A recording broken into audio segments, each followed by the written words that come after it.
అచ్చా, ఈరోజు వరదానము. ధర్మము మరియు కర్మ రెండింటి బ్యాలెన్స్ను సరిగ్గా ఉంచుకునే దివ్య లేక శ్రేష్ట బుద్ధివాన్ భవ.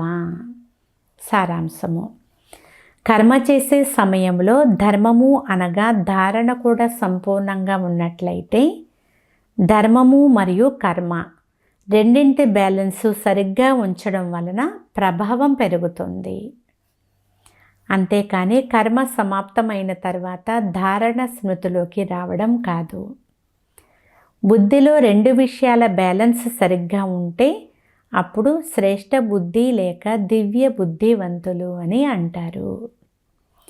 లేకుంటే సాధారణ బుద్ధి, కర్మ కూడా సాధారణము, ధారణ కూడా సాధారణముగా ఉంటాయి.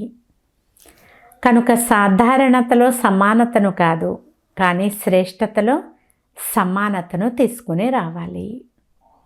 ఎలాగైతే కర్మ శ్రేష్టమైనదో అలా ధారణ కూడా శ్రేష్టముగా ఉండాలి.